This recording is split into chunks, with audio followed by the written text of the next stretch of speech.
दीजिए, हमें जाने दीजिए।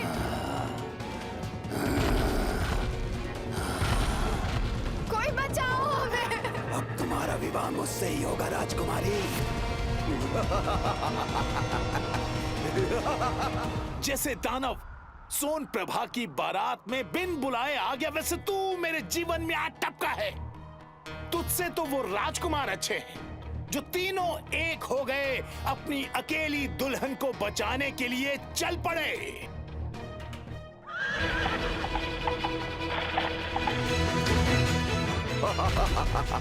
सात जन्मों तक तुम्हारा मेरा साथ कोई नहीं तोड़ सकता। नहीं, नहीं।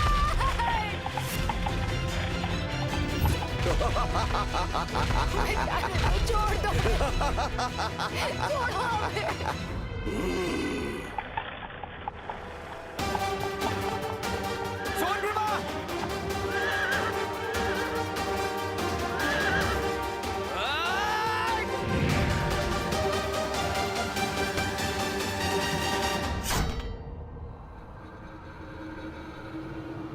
रुक जा दानव।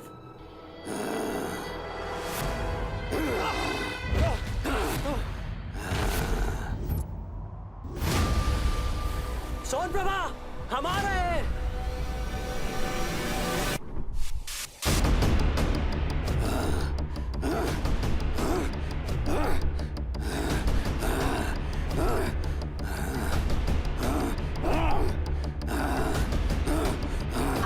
सोन प्रभा,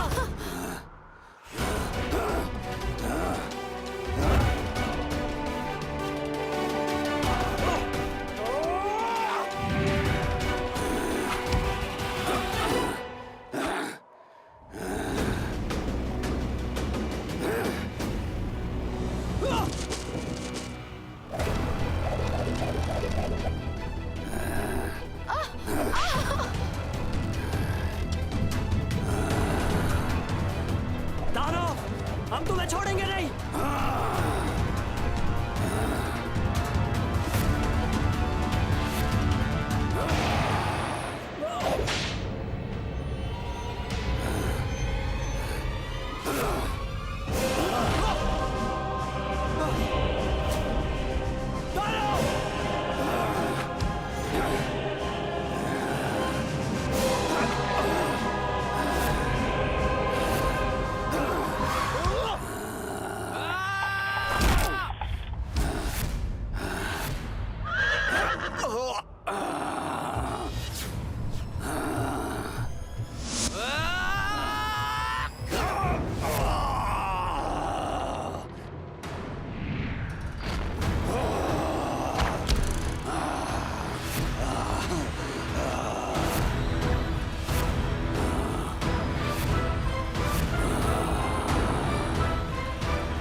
वीरभद्र, इस दानव की चाल उसके पांव के चक्र में,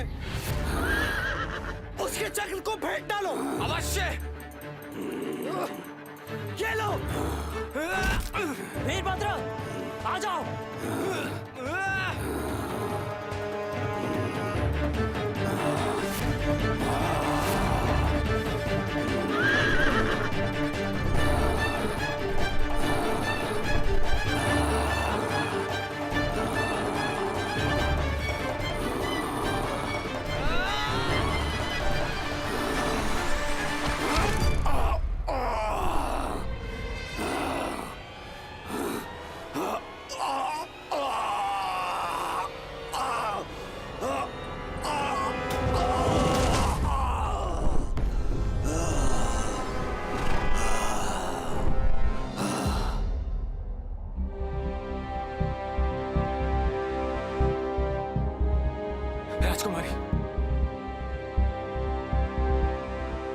राजकुमारी, आप ठीक हो?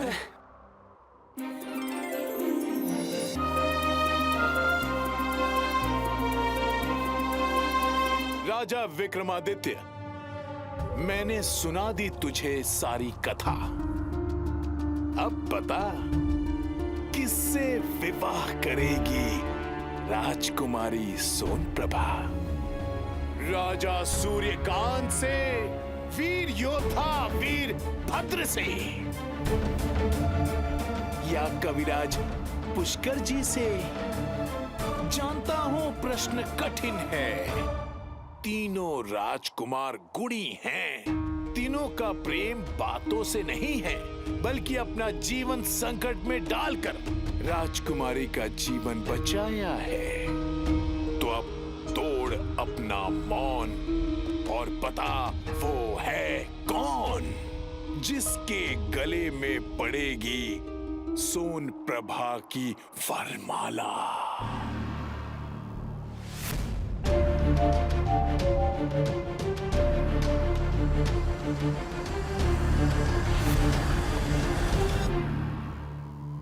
पता वो है कौन, जिसके गले में पड़ेगी सोन प्रभा की वरमाला। तू चुप रहेगा, कारण चुप रहकर इस बेताल घाटी से तू मुझे ले जाएगा भद्रकाल के पास। विक्रम, लगता है तू भूल गया बेतालों की नियति। याद कर, मैंने तुझसे कहा था। कथा समाप्त होने के बाद मैं तुझे प्रश्न पूछूंगा, उसका उत्तर देना होगा। तू प्रश्न का उत्तर नहीं देगा तो मुझे यहां से ले जा नहीं पाएगा।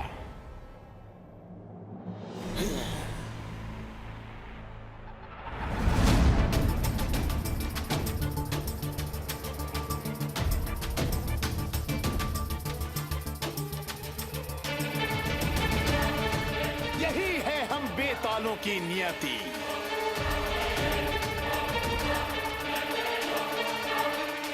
जो दूसरों की इच्छा से मरते हैं, वो अपनी ही इच्छा से जीते हैं।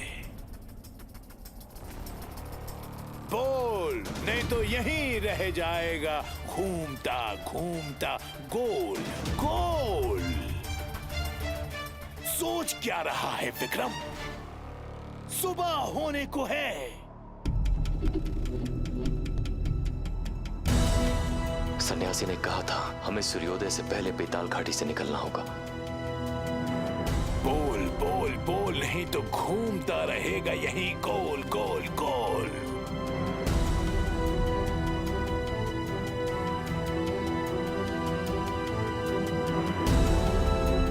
विक्रम, मूर्खता मत कर, अपने जीवन को बचा। यदि आज बच जाएगा तो कल को फिर से आ सकता है। नहीं तो मुझे तो तेरी नहीं, तेरी प्रजा की चिंता हो रही है। या यदि कल को तू नहीं बचा तो तेरी प्रजा का पालन कौन करेगा? राजा का प्रथम धर्म है अपनी प्रजा का पालन करना, बेताल को पकड़ना नहीं। उधर सूरज निकला तो यहां हमेशा हमेशा के लिए लुप्त हो जाएगा, बेताल बन जाएगा। बोल विक्रम, सोन प्रभा किससे विवाह करेगी? तुम्हारी बुद्धि कहां गई? बोल, तुम्हारी बुद्धि कहां गई विक्रम? विक्रम, बोल बोल, तुम्हारी बुद्धि कहां गई? बोल बोल। अपने जीवन के शत्रु बोल, बुद्धि के बैरी बोल। बेताल। बोला बोला बोला बोला बोला बोला बोला बोला, मौनी अंततः बोला। अधिक प्रसन्न मत हो बेताल, हम तुम्हें लिए बिना यहां से नहीं जाएंगे। कि तू पहले तुम अपने प्रश्न का उत्तर सुनो। बोल बोल विक्रम, जल्दी बोल, किससे विवाह करेगी सोन प्रभा? कवि पुष्कर से। सोन प्रभा के लिए सबसे उपयुक्त वर कवि पुष्कर ही है। कवि पुष्कर? वो आधा गवैया आधा नर्तक?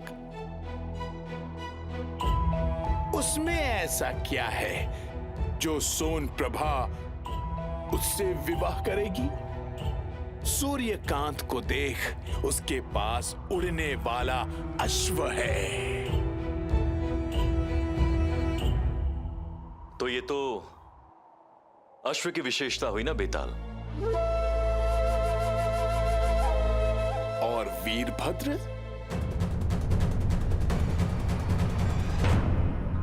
शास्त्रों में लिखा है, पाले पितृवर्षे तिष्ठेत पाणिग्राहस्य यौवने।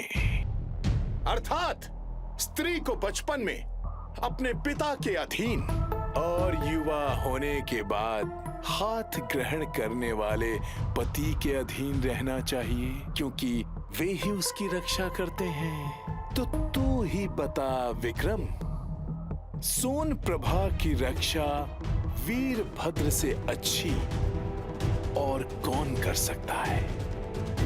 तो हो गया ना वीरभद्र सबसे उपयुक्त वर। नहीं बेताल। नहीं? तो क्या तू अब स्वयं को सही करने के लिए धर्म के भी विरुद्ध जाएगा?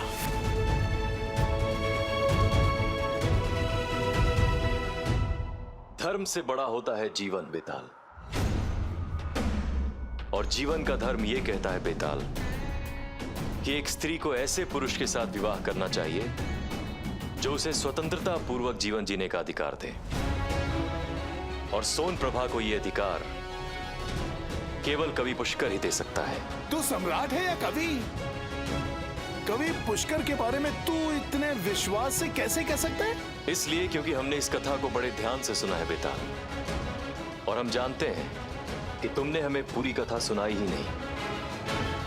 कथा का अंतिम भाग तुमने अपने मन में छिपा लिया। मन में छिपा लिया? नहीं नहीं नहीं नहीं नहीं, मैंने तुमसे सब कुछ कह दिया है। तो फिर बताओ, उस समय क्या हुआ था जब सोन प्रभा कवि पुष्कर से मिलने गई थी?